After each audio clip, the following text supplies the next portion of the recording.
Bonjour à tous, c'est Sébastien Richard, l'investisseur drômois. Aujourd'hui, dans cette vidéo, nous allons voir comment louer un logement sans mettre d'annonce. Avant de commencer cette vidéo, n'hésitez pas à vous abonner à ma chaîne YouTube. Ça vous permettra d'être au courant à chaque fois que je mettrai une nouvelle vidéo en ligne. Et en plus de ça, c'est toujours assez encourageant. Donc pour ça, par avance, merci. N'hésitez pas aussi à cliquer sur le lien qui va apparaître en haut à droite de cette vidéo afin d'aller chercher votre cadeau de bienvenue. Comment louer un logement sans mettre d'annonce, que ce soit une annonce en ligne ou une annonce via une agence immobilière. À savoir que l'astuce que je vais vous dévoiler est valable que si vous avez plusieurs logements locatifs. Maintenant, je vais vous expliquer une petite anecdote. À savoir que j'avais mis un de mes logements sur le marché de la location meublée, donc j'avais posté une annonce sur leboncoin.fr et on était à un jour de la signature du bail. Ce que j'aime bien faire, c'est garder mes annonces en ligne jusqu'à la date de signature. Pourquoi ? Parce que si à la date de signature, le locataire se désiste et que j'ai déjà supprimé mon annonce, et ben ça me fait des frais supplémentaires. Donc moi, ce que je vous conseille, c'est toujours attendre d'avoir signé le bail avant de supprimer l'annonce en ligne ou d'informer l'agence immobilière que vous avez trouvé quelqu'un. Donc voilà pour ça. Donc j'étais à un jour de la signature du bail, j'avais eu plusieurs dossiers de candidature, j'avais sélectionné mon candidat pour qu'il puisse devenir mon locataire. Sur le jour qui me restait, en fait, j'avais encore pas mal d'appels téléphoniques, des personnes qui étaient intéressées vis-à-vis du logement que j'avais mis en ligne, à la location meublée. Et c'était des appels du style oui, bonjour, je suis intéressé par l'annonce que vous avez fait paraître sur Le Bon Coin concernant un logement de telle superficie. Je suis très intéressé, je voulais savoir s'il était toujours disponible.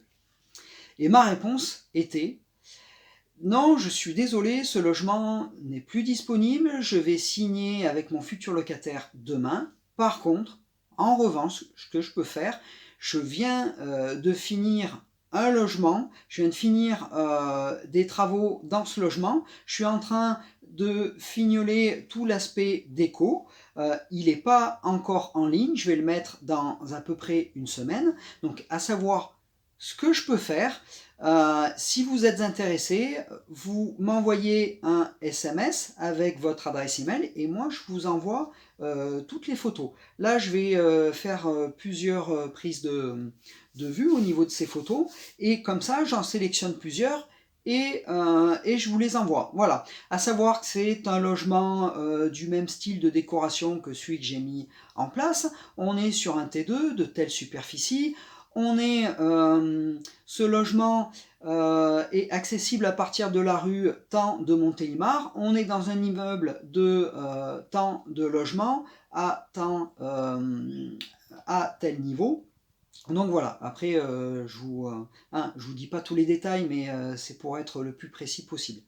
Donc si vous voulez, on peut faire comme ça, on peut fixer un rendez-vous avant que je mette, si vous voulez, ce logement en ligne.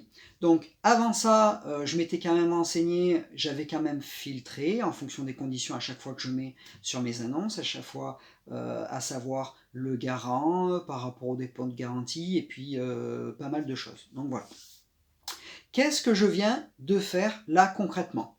J'ai utilisé la visibilité d'un de mes logements que j'avais mis en ligne et donc j'allais signer bientôt le bail pour proposer à la location des futurs logements que j'avais quasiment finis. Soit quasiment finis parce que vis-à-vis en termes de travaux, soit des logements qui allaient être vacants parce que le locataire était bientôt parti. Voilà. Donc là, concrètement, qu'est-ce que j'ai fait ? J'ai réduit des coûts, des frais d'annonce. Ben oui, à chaque fois que j'ai fait ça, à savoir sur 100% des cas, toutes les personnes qui m'ont appelé avant que je crée une annonce sur le laps de temps, là on était sur le laps de temps d'une semaine, toutes ces personnes qui m'ont appelé via ma visibilité sur un autre sur une autre annonce de mes logements, et ben ces personnes qui m'ont appelé, j'ai pu faire un choix sur un dossier de candidature qui était complet et qui m'allait. Voilà. Donc, qu'est-ce que j'ai fait? J'ai réduit mes frais de mise en ligne d'annonces et autres. Mais pas que.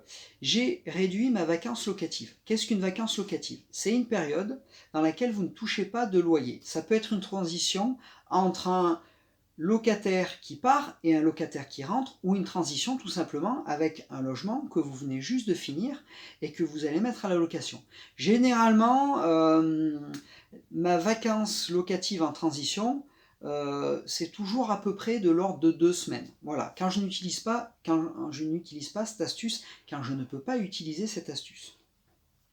Donc voilà, c'est toujours de 2 semaines, donc à peu près 14 jours. Donc là, la plupart, avec 100% des cas, j'ai pu réduire cette vacance locative de, en moyenne, 14 jours à 2-3 jours. Donc vous imaginez déjà, ça fait 11 jours de plus de louer. Donc ça veut dire quoi? Ça veut dire que là, tout simplement, avec le fait de réduire ses frais pour mettre une annonce en ligne que je n'ai pas fait, et pour réduire la vacance locative, qu'est-ce que j'ai fait?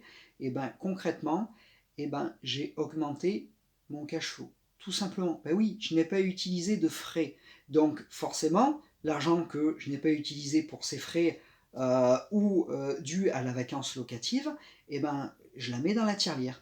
Donc je me génère plus de rente, plus de cash flow. Et à chaque fois que vous générez plus de rente et cash flow, c'est Louis, le cochon tirelire, qui est content. N'oubliez pas ça. Donc voilà, je viens d'optimiser mes investissements locatifs, bien sûr quand j'ai la possibilité de le faire. Donc n'hésitez pas, quand vous avez en transition un logement, vous avez des annonces en ligne, et quand vous savez qu'en même temps vous avez un logement qui va bientôt être fini, sous quelques jours voire une semaine, n'hésitez pas aussi à le proposer, à le mettre en avant. Voilà, ne le faites pas visiter tant qu'il n'est pas fini, tant que la déco, excusez-moi, n'est pas nickel, mais par contre il faut le proposer verbalement, et dès qu'il est fini, comme ça vous préparez les gens, dès qu'il est fini vous envoyez des photos. Et là, en plus de ça, ce que je fais à chaque fois avec cette astuce, c'est que je crée l'effet d'exclusivité. Voilà. Et ça, les locataires, ils se sentent déjà au-dessus.